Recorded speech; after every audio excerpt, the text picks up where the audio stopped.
Now you're rocking down live with the Wild West crew. So you're ready to rock, just get on the fire. There's a guy on the wall there, right? That guy there, his name's Patrick Irie. And that guy was responsible for calling us the Wild Bunch. He used to come and MC for us when we first started DJ'd at the Dugout. And him and a guy called Squeaky.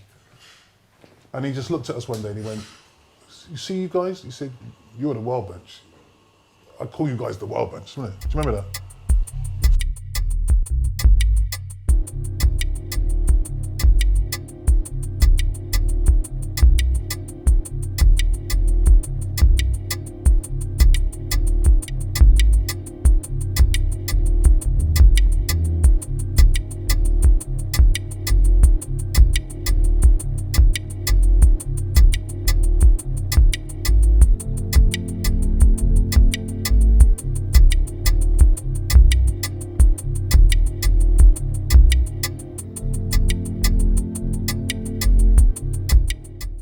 I don't think we started it as wanting to be a DJ unit, did we? It was just like hanging out at your crib. Yeah, it was just just friends hanging out. It was just friends hanging out with a common interest. But yeah. I was saying that, also with the fact that we all came from different cultural backgrounds. Yeah. Do you know what I mean? That was the beauty of it, really. Yeah. Some of us were punks, some of us were into reggae, some of us were into, new wave and stuff like that. And we drew from all these different genres, So, what the Wild Bunch was. Everything under one roof, really. Like the music, we loved our fashion, and we loved the art, with 3D and stuff like that, So we had all bases covered in a way. The Wild Bunch in itself just became an entity. It just became a bunch of guys who just were all out fashion, music, style. Just became this Wild Bunch became this thing. Out of Bristol, for me, that was like quite infamous.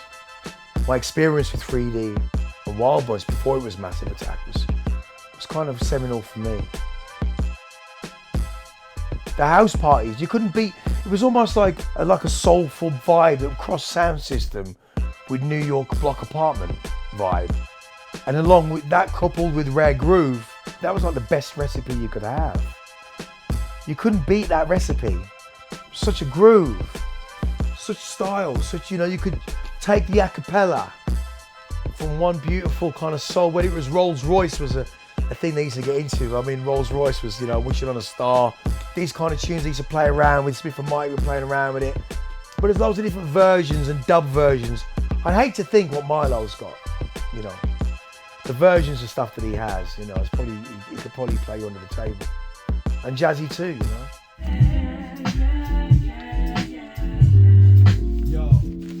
Don't smile like she used to. This is original dub plate, fair play, soul to soul. Just waiting up for the bass line. You ready? You want the bass line so far? Listen to this. Woo! Oh! This is Sound of Soul to Soul.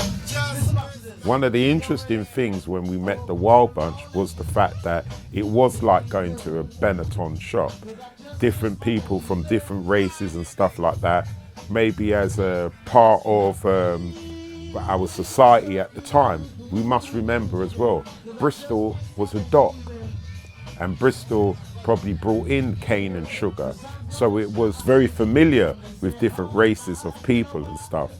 And what I felt was another unique thing about the Wild Bunch at the time was that eclectic mix of different people, but they were all from a social division, as it were. So everybody had their own ideas and stuff, and everybody wanted to elevate to the next level. But maybe through our class, it kept us kind of together. And that's where we were able to develop and nurture our own style. Let's go.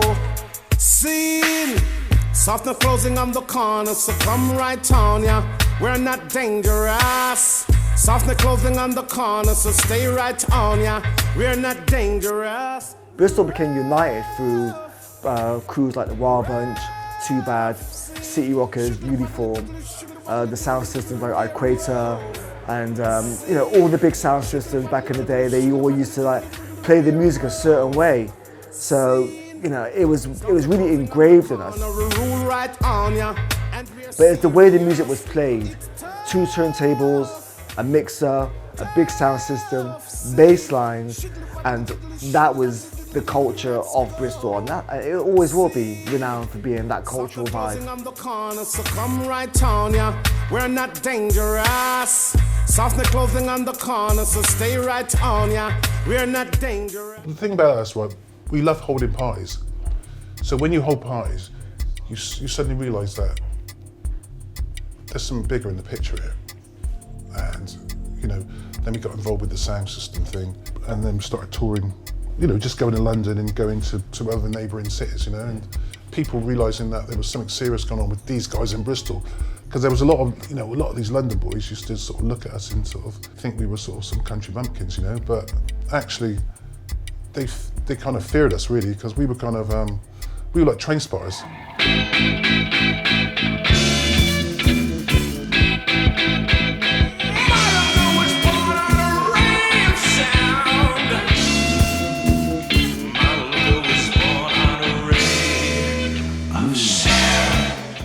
The interesting thing in England, in the English lower classes, is that punk rock chilled out loads of football hooligans and united people of Jamaican origin, people of Nigerian origin, Asian people, across race, gender, class.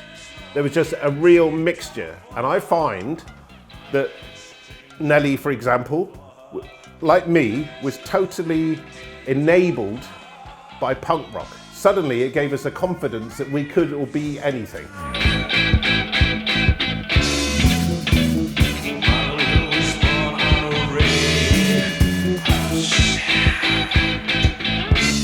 And in New York, actually on the street, and going, you know, I was hanging out with a lot of Jamaicans, Keith Hudson and that, going down and listening to WBLS Red Alert. It was really like naive, and they were like mutating technology and using shitty things and plugging them and getting a weird noise. I mean, Steinsky and mass media, for me, it was the most exciting music since punk.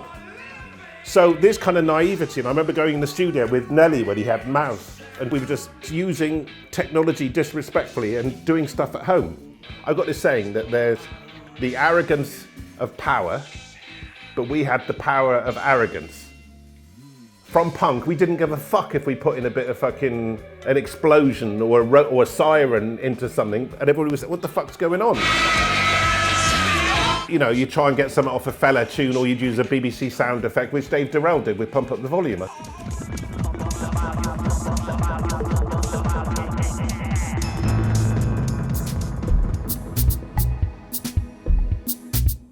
I was throwing parties in London at the WAG Club, and I think I was the first person to bring the Wild Bunch to London, and they blew everybody away. They were so good. Still remember that night, you know, they were introducing elements that people in London weren't really, you know, up to speed with. I remember Miles was DJing. He had 2 7-inches stuck on top of 12 inches because he was running the break from Eddie Kendrick's Keep On Trucking. And on the B side of the 7-inch is the instrumental. When the break come, he cut over to the B side of the 7-inch and then cut back to the A side. And so he could keep the track going for a long time.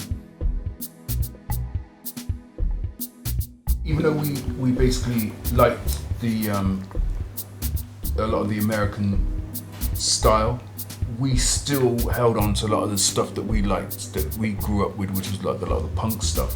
Do you know what I mean? So we just fused a lot of that together. So a lot of the guys, I guess, in London who was trying to be like Americans, we weren't kind of fitting into that. You know, because we come from Bristol, there was a lot of West Indians in Bristol as well. So the sound system culture was quite big in Bristol, you know, and we were influenced by the Jamaican sort of sound system thing, weren't we? You know, the Jack Ruby's and Stereograph and, you know, Kilimanjaros and stuff like that. And Saxon. Yeah, Saxon. And, you know, that was our dream, to be like that, but be different.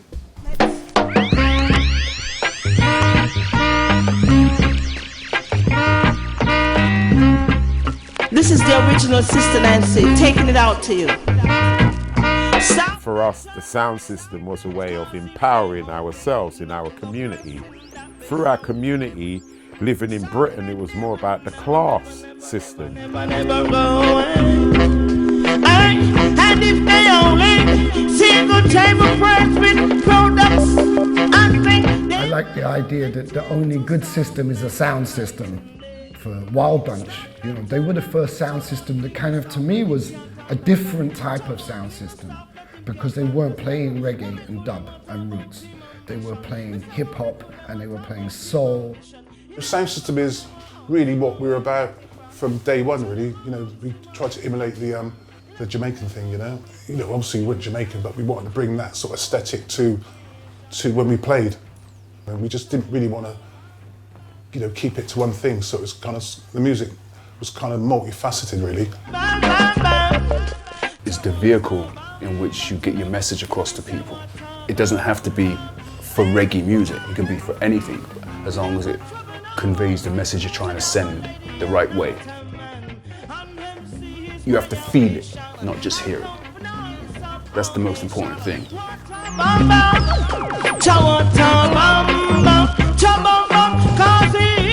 The idea of sound system for us as part of British culture was big, and I think that really influenced massive. Well, Wild Bunch already had that in them. It wasn't in the way that the outside would gentrify it.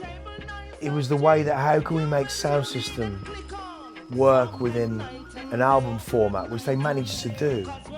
You know, generally speaking, no one was doing what the Wild Bunch were doing in turning the sound system into a kind of new, more New York type sound, you know, like you would imagine at block parties. WHBSA, the station with the best. Gives you Africanism, just scratch into the tessie.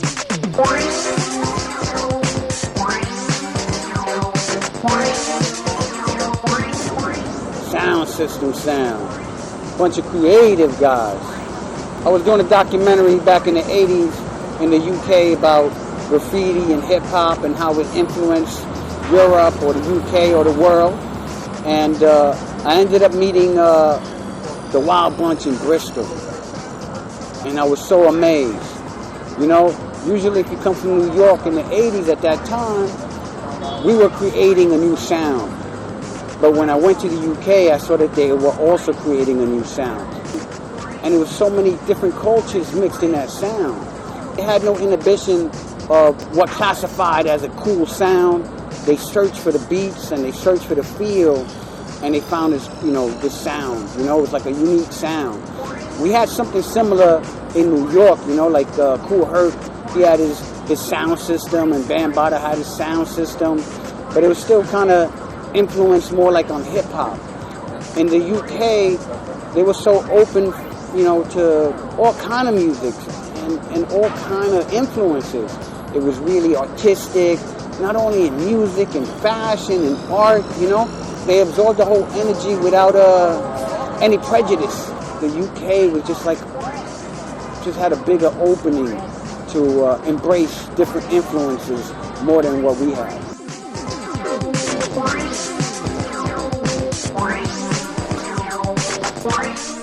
Artists like the Wild Bunch were very key in the way that they sort of took American culture, but they sort of became this British identity that started happening. It was hip-hop culture, but it was very eclectic, you know, and there were all these influences coming together. So you had the influence of the sound system from Jamaica. There was a punk influence. There was what was going on with hip-hop. There was what was going on with what, you know, you consider to be early sort of R&B soul, you know, and house records, and funk, and all of these things kind of coming together. And there was this sort of amazing eclecticness. And you take a record like The Look of Love, the only single that came out by the Wild Bunch was the B-side, which featured Shara Nelson. It's the sort of the first record where it's a hip-hop beat with a lover's reggae style vocal, but very sort of quite emotional, but done in, you know, sort of Burt Bacharach cover.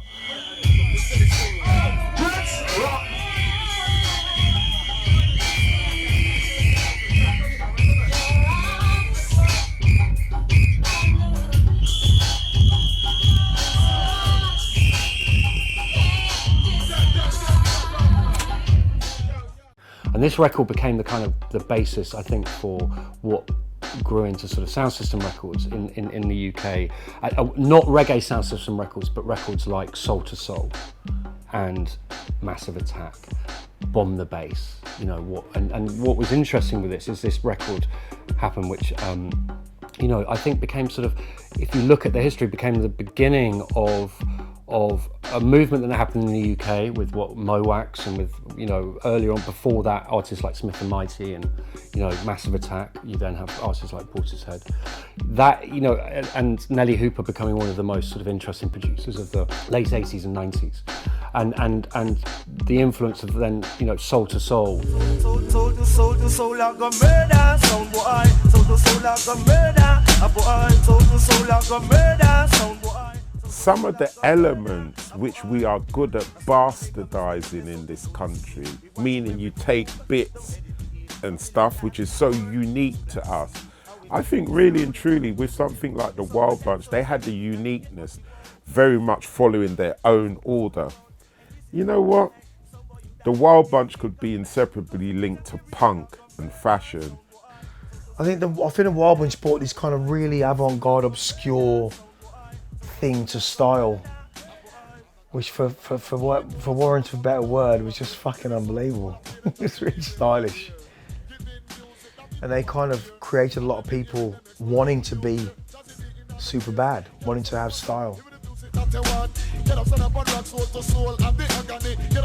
And what was nice about our link was that we were from separate ends geographically of Britain to whatever degree, but all of us had one thing in common: hip hop, and that was our lifestyle. We would be in England and we'd be thinking, wow, England is like the #2 place for hip hop. But when I went to Japan in '83, the Wild Style tour had already been there before. So when I seen all the gear that was around, and I went to a couple of parties and these kids were wearing like, you know, Kangol hats and like big. We were in straw hats in Bristol. Well, they were good straw hats though. Yeah, go on. Do you know what I mean? It's just like, it was just, to me, that blew my mind. I grew up in Europe and my idea of Japan was complete, I didn't know anything about it. And I go there and I just see it from my perspective, and I see everything that's there. Do you know what I mean? And I mean, from a hip hop point of view, it's too much for dinner. So many records, it's just like, you gotta be kidding me.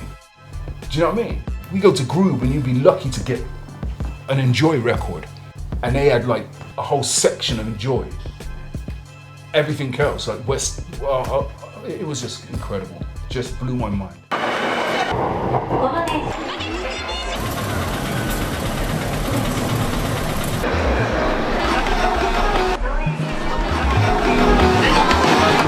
Everything was sort of quite concentrated in one sort of space, but there was so much to see, and there was, you know, the bright lights of Tokyo and stuff like that, but also with impeccable fashion and all the other things that went on. You know, it was just like a complete eyeful. What I feel was good about Japan as well is that whoever went there did well when they left there.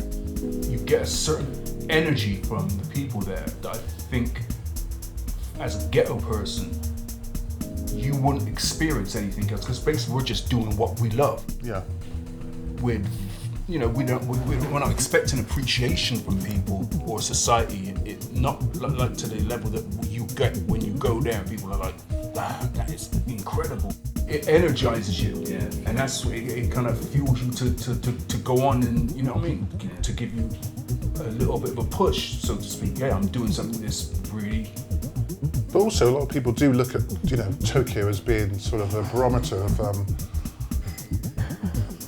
good taste.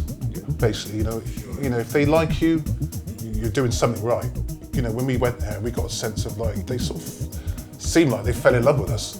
You know, and you know, we brought that whole enthusiasm back to England, and that's what really sort of spurred us on to do, well, what we're doing now, basically. Yeah, you know. Sure.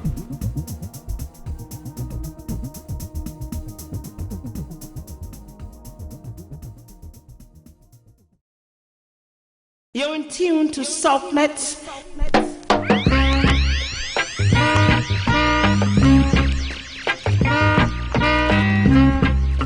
This is the original Sister Nancy taking it out to you. SOPH.net turn up, cause if they only know the blessing that they shout. SOPH.net they will never go away. And if they only see the table pressed with products, I think they will come and tune to SOPH.net night and day. SOPH.net turn up. One thing a SOPH.net him can't understand. One thing a SOPH.net him can't understand. What me could them talk about him ambition? Me say what me could them talk about him ambition? In after some of them ask him where him get it from. Cho them ask him where him get it from. In a two them no know it's from creation, but two them no know it's from creation. Bam bam, cha bam bam, cha bam bam, cha bam bam bam. Cha-bam, bam, cha-bam, bam, bam. Cha-wa-ta-bam, bam, tell them. You know me say wa-ta-bam, bam. This woman never trouble no one. Said I'm a lady, I'm not a man. And MC is my ambition. I come from the eyes of our nation. Wa-ta-bam, bam. Cha-wa-ta-bam, bam. Cha-bam, bam. Cause if you only know the blessing that SOPH.net it bring, now you will never stay away. SOPH.net, and only see the products line up on the table nice and cheap. You will tune in and click on SOPH.net night and day. Cause when the door is open wide and SOPH.net it let them in, don't you know there is no time to turn away. Said I'd have to be born and be glowing on Kingston 6. Nice right, the princess lyrics. When you hear with them, they sound like a crispy biscuit. You come from SOPH.net and it's a well-worth Chris. Cha-bam-bam, cha-bam-bam, cha-bam-bam, cha-bam-bam, cha-bam-bam, cha-bam-bam, cha-bam-bam. And what-a-bam-bam to them. You know me say what-a-bam-bam. Tell them. You better go SOPH.net or you figure. Go SOPH.net or you figure. Because we know it from we end straight down to it all. And it out on SOPH.net, it have to go. And now for them on SOPH.net will make it back so. SOPH.net night and day. Yeah, I just want to say to Nelly, I've spoken to my lawyers and I'm suing you for every fucking penny you've got. Fucking my head up and my heart, fucking making me like a fucking B-boy supreme, and like, you know, fucking doing what I'm fucking doing. You know what I mean? Like, fuck you. And fuck you, Milo. Fuck you, 3D. Fuck you, Mushroom, and fucking Tricky.